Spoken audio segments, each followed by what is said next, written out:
กราบสวัสดีเด้อทุกคนบรรยากาศยามเช้าๆมื้อนี้น้องอ้นจะพาทุกคนไปหาสาวโสดเนาะสาวน้อยอายุ18 ปีเนาะสาวโสดมื้อนี้น้องอ้นกะแต่มาถ่ายคลิปเนาะอยู่วัดอื่นเมืองไกลเนาะโอ้นอนอยู่วัดบ่ได้เนาะยอดวิวก็ตกแท้ทุกวันน้องอ้นก็ได้ออกเดินทางขี่รถเลยศอกเลยซานเมื่อยเนาะเพื่อสิมาฮอดเนาะก็มา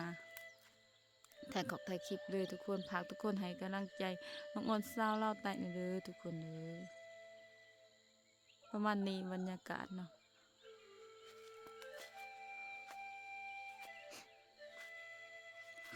เส้นทางก็ตามส่วนว่าก็คือว่ามีคุมมีเข็มไปคือทุกคนเห็นเนาะชนบทก็คือชนบทเด้อทุกคนเส้นทางก็ยากเนาะนี่คือยามแดงก็เป็นยามฝนนี่บ่ให้เว้าเนาะปะเราจะพาทุกคนไปหาสาวโสดเลยก็พาทุกคนเขาให้กำลังใจ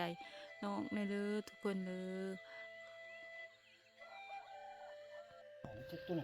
เนาะสบายดีเนาะสบายดีสวัสดีเด้อทุกคนมื้อนี้มาอยู่กับสองน้องออนสาวเล่าตายเนาะมื้อนี้น้องออนพาทุกคนมาหาสาวโสดเนาะตามชนบทเพิ่นเนาะทุกคนนี่เนาะสบายดีล่ะ สบายดี อู้เป็นตาหักเนาะจ้ะเนาะมีรักยิ้มดิเฮ้ย มีรักยิ้มน้องเพิ่นก็งามเนาะหุ่นห้อยกับผู้ดีงามเนาะอายุจักปีแล้วล่ะ อายุ18กำลังเป็นสาวเนาะอ๋อๆเคยมีแฟนอิหยังมาแล้วบ่ล่ะ บ่เคยเนาะจะซื้อหยังล่ะ ซื้ออ่อน อุ้ยซื้อคือกันกับเจ้าของเลยเนาะสะโพกว่างามคือกันตายว่าซะแล้วหลงตัวเองเนาะเจ้าของส่องนี่ก็ปะเจ้าของส่องนี่ก็พอแล้วเนาะคนซื้ออ่อนนี่งามเด้อทุกคนงามแล้วก็นิสัยดีเด้อหรือว่าสัตว์ลาก็บ่ค่อยเก่งปานใด ลาก็ค่อยเก่งบ่แม่นเนาะน้องเพิ่นโสดเนาะอายุ18 ปีค่ะเป็นพังแท้งามเนาะเขาเฮียนอยู่บ่ล่ะ ออกแล้ว โอ้เฮียนห้องใดล่ะ ผมก็หา อุ้ยคือออกแต่ห้องบ่หาไว้แท้ บ่มีเงินเรียนต่อ โอ้บ่มีเงินเรียนต่อเนาะทางล่างนี่เฮือนเจ้าแล้วเนาะ แม่นแล้ว โอ้ มาถูกข้างหน้าเฮาบ่มีหยัง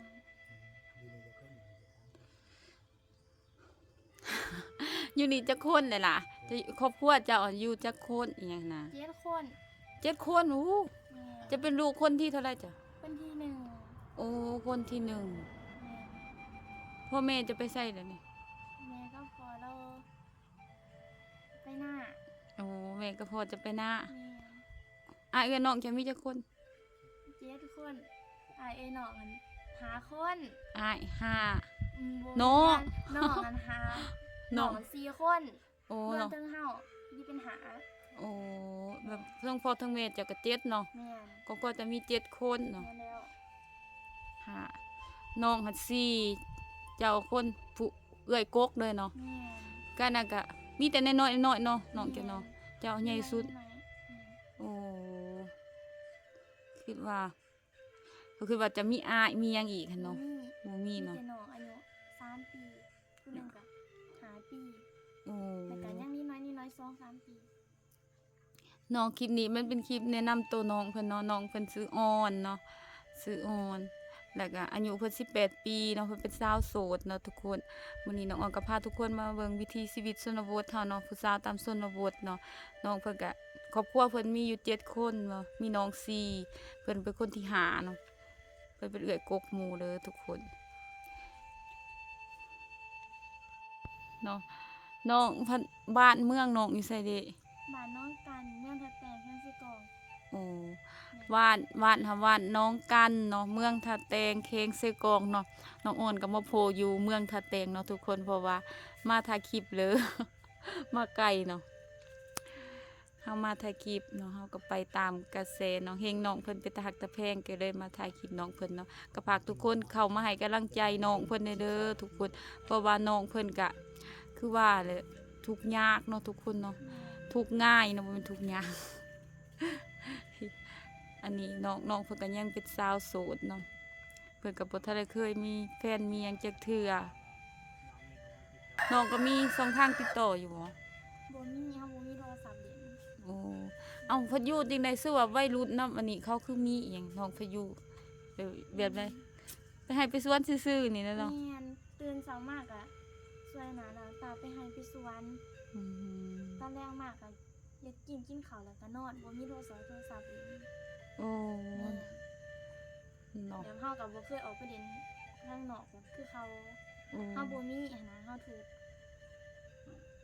เนาะคือความเป็นจริงเนาะ แม่น คนเฮาเนาะเลือกเกิดบ่ได้เนาะได้สิจังไดแหละขนาดเจ้าของนี่ซื้อโทรศัพท์มายังหมู่รัก ให้นำโทรศัพท์ก็จะสิตาย สุดท้ายกลับมาใช้โทรศัพท์อีหางคือเก่า อีหางก็ดีกว่าบ่มีใช้เนาะบางคนก็บ่มีโทรศัพท์สิใช้อะสู้ๆเนาะเทื่อมีแบบผู้ใหญ่ใจดีเพิ่นอาจสิช่วยเหลือน้องก็มีเนาะเพราะน้องก็คนงามเนาะเป็นตาฮักตาแพงลองยิ้มเบิ่งวาดหนึงเฮ้ยยิ้มก็มีรักยิ้มอีกเด้อทุกคนนางยิ้มนี่เกิดจากธรรมชาติเด้อเนาะ แม่นแม่น มาแต่เกิดพุ่นเนาะ แม่นแล้ว เวลายิ้มแบบมันมีเก็บบ่องหน่อยหนึงเนาะเพิ่นยิ้มก็เป็นตาฮักตาแพงเนาะทุกคนแบบว่าน้อยนักเด้อเนาะสิมีเนาะรักยิ้มเนาะตามข้อยสังเกตขนาดข่อยเองนี่ยังบ่มีเนาะเจ้ามีเนาะถือว่าเจ้าคือมันก็เกิดแต่น้อยพุ่นแหละเนาะมีเนาะ แม่นแล้ว มีแต่เกิดพุ่นแหละ แม่ เนาะ น โอ้เวลายิ้มมันก็มีมีสองข้างเลยเนาะ แม่นแล้วมีสองขา มีสองข้างเลยคนมีรักยิ้มนี่เขาว่าบุญมีเนาะบอกว่าได้แล้วเทื่อน้องได้ผู้เว้าทั้งเมืองนอกเพิ่นก็มีเนาะอยากเลี้ยงดูน้องอ่อนเด้ก็สิว่าอ่อนสองคนเนาะเจ้าของซองนี่ก็อ่อนนางเอกซองนี่ก็อ่อนเด้อทุกคนอ่อนกับอ่อนมาเจอกัน สองคนเฮาแต่ว่าความงามนี่เท่ากันเด้อทุกคนความงามบางเทื่อน้องเพิ่นงามกว่าประจักษ์เพราะว่าอ่อนเจ้าของซองนี่เฒ่าแล้วเนาะอายุ29ปีแล้วน้องๆเพิ่นก็เงาเป็นหยังจังเงา สงสัยคิดในใจเลยสิมีบ่เลยเนาะผู้ว่ามาดินน้ำว่าบ่ก็ได้ดอกจักหน่อยมีส่วนว่ามี FC ทั้งฝั่งไทยอีหยังอยากแบบว่าอยู่ช่องทางติดต่อหรือว่า FC ทั้งเมืองนอกอีหยังน้องก็มีช่องทางติดต่ออยู่บ่ บ่มีเฮาบ่มีโทรศัพท์เล่น โอ้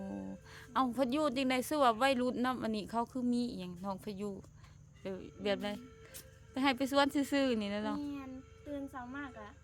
สวยหน้าล้างตาไปให้ไปสวน อืม ตอนแรกมากอะอยากกินข้าวแล้วก็นอนบ่มีโทรศัพท์เล่น โอ้ แม่น เนาะ เดี๋ยวเฮาก็บ่เคยออกไปเล่นข้างนอกแบบคือเขา โอ้ เฮาบ่มีหั้นนะเฮาถูก เนาะคือความเป็นจริงเนาะ แม่น คนเฮาเนาะเลือกเกิดบ่ได้เนาะได้สิจังไดแหละขนาดเจ้าของนี่ซื้อโทรศัพท์มายังหมู่รัก ให้นำโทรศัพท์ก็จะสิตาย สุดท้ายกลับมาใช้โทรศัพท์อีหางคือเก่า อีหางก็ดีกว่าบ่มีใช้เนาะบางคนก็บ่มีโทรศัพท์สิใช้อะสู้ๆเนาะเทื่อมีแบบผู้ใหญ่ใจดีเพิ่นอาจสิช่วยเหลือน้องก็มีเนาะเพราะน้องก็คนงามเนาะเป็นตาฮักตาแพงลองยิ้มเบิ่งวาดหนึงเฮ้ยยิ้มก็มีรักยิ้มอีกเด้อทุกคน นางยิ้มนี่เกิดจากธรรมชาติเด้อเนาะ แม่น มาแต่เกิดพุ่นเนาะ แม่นแล้ว เวลายิ้มแบบมันมีเก็บบ่องหน่อยหนึงเนาะเพิ่นยิ้มก็เป็นตาฮักตาแพงเนาะทุกคนแบบว่าน้อยนักเด้อเนาะสิมีเนาะรักยิ้มเนาะตามข้อยสังเกตขนาดข่อยเองนี่ยังบ่มีเนาะเจ้ามีเนาะถือว่าเจ้าคือมันก็เกิดแต่น้อยพุ่นแหละเนาะมีเนาะ แม่นแล้ว มีแต่เกิดพุ่นแหละเนาะ แม่น โอ้เวลายิ้มมันก็มีสองข้างเลยเนาะ แม่นแล้วมีสองขา มีสองข้างเลยคนมีรักยิ้มนี่เขาว่าบุญมีเนาะ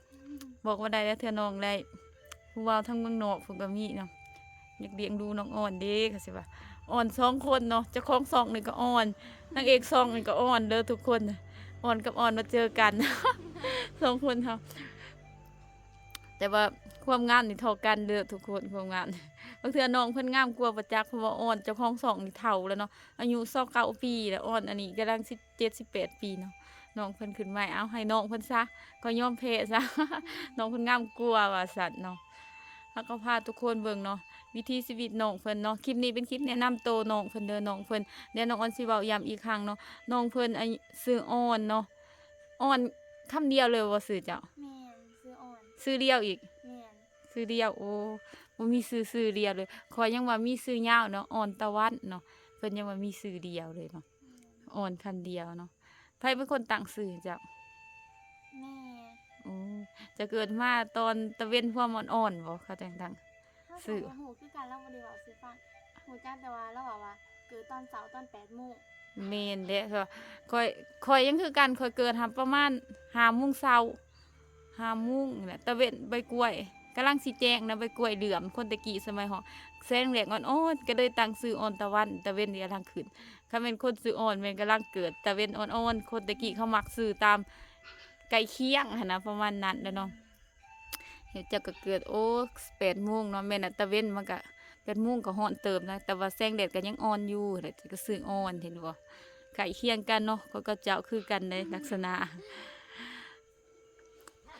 เนาะคลิปนี้ก็เป็นคลิปแนะนำตัวน้องเพิ่นเนาะน้องเพิ่นน่ะชื่อออนอายุ18 ปี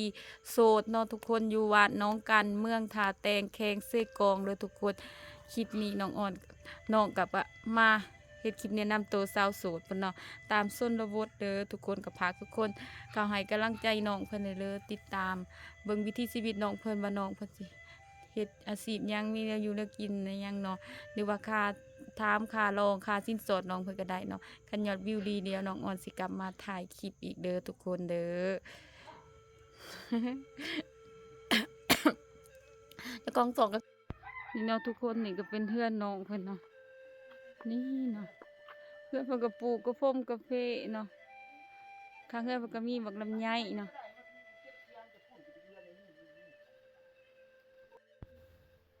นี่เนาะทุกคนนี่ก็เป็นเพื่อนน้องเพิ่นเนาะ ทางข้างเฮือกเพิ่นก็มีกกมะขอกบักพุงเนาะทุกคน นี่หูกกกาแฟกาแฟเนาะเป็นซ่านเฮือนเพิ่นเนาะ